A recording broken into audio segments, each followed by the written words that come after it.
Karimnagar BRS party MP అభ్యర్థి B Vinod Kumar ఎన్నికల ప్రచారంలో దూసుకుపోతున్నారు. మరి కాసేపట్లో ఆయన నామినేషన్ దాఖలు చేయనున్నారు. దీనికి సంబంధించి పూర్తి అప్డేట్స్ మా ప్రతినిధి వేణు లైవ్ లో అందిస్తారు. వేణు,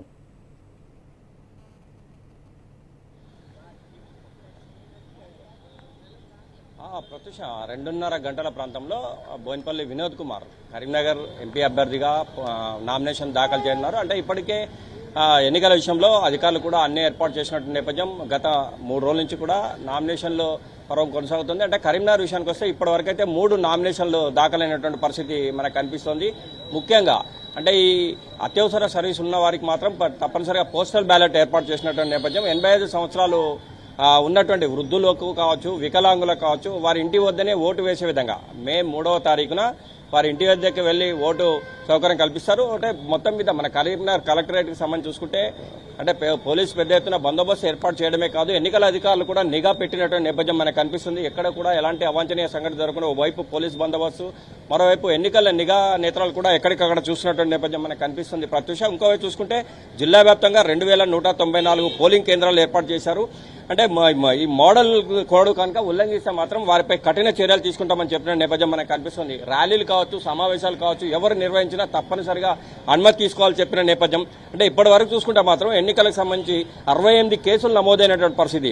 ఇటు అంటే ముఖ్యంగా ఈ వృద్ధులు, వికలాంగుల విషయంలో మాత్రం ఇటు అధికారులు ప్రత్యక్షంగా చర్య తీసుకున్న నేపథ్యం. ఎందుకంటే వారు రాలేరు కనుక ఓటు హక్కును తప్పనిసరిగా వినియోగించుకోవాలి, ప్రతి ఒక్కరు కూడా ఓటు హక్కు వినియోగించుకోవాలి కనుక వారి వద్దకే వెళ్లి మే 3వ తారీఖున ఓటు హక్కు వినియోగించుకునే విధంగా వారి ఇంటికి వెళ్లి ఓటు హక్కు ఇచ్చే అవకాశం కల్పించారు. మరోవైపు 2019లో జరిగిన ఎన్నికల నేపథ్యం ఒక ఎత్తు అయితే ఈసారి ఓటింగ్ పర్సంటేజీ పెంచే విధంగా కూడా ఎన్నికల అధికారులు అన్ని చర్యలు తీసుకుంటున్న నేపథ్యం మనకు కనిపిస్తోంది.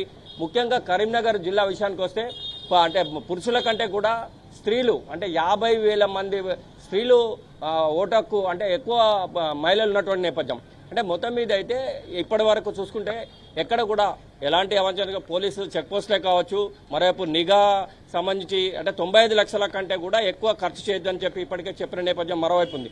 అంటే మొత్తం మీద అయితే ఇప్పటి వరకు మన కరీంనగర్ పార్లమెంట్ విషయానికి వస్తే 3 నామినేషన్లు దాఖలు చేసినటువంటి నేపథ్యం. మరోవైపు పెద్దపల్లికి సంబంధించి నిన్న పెద్దపల్లి అభ్యర్థి అయినటువంటి కొప్పులేశ్వర్ నామినేషన్ దాఖలు చేశారు. 2.5 గంటల ప్రాంతంలో ఇటు బోయినపల్లి వినోద్ కుమార్ నామినేషన్ దాఖలు చేయనున్నారు.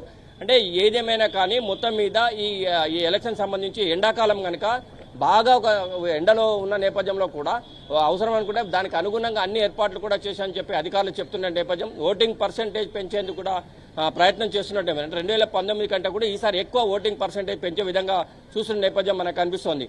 అంటే మొత్తం మీద ప్రతి ఒక్కరు కూడా ఎటువంటి సభలు సమావేశాలు నిర్వహించినా తప్పనిసరిగా వాళ్ళ పర్మిషన్ తీసుకుంటే మాత్రమే మేము అలర్ట్ చేస్తామని చెప్తున్నారు. 50,000కు మించి కనుక డబ్బులు క్యారీ చేయకూడదు, చేస్తే మాత్రం సీజ్ చేస్తామని చెప్తున్న నేపథ్యం. ఇప్పటి వరకు కరీంనగర్ జిల్లాలో 7 కోట్ల రూపాయలు సీజ్ చేసినట్టు నేపథ్యం. ఇది మొత్తం మీద కరీంనగర్ సంబంధించిన Lok Sabha vote studio. Right Venu, thanks for the live updates.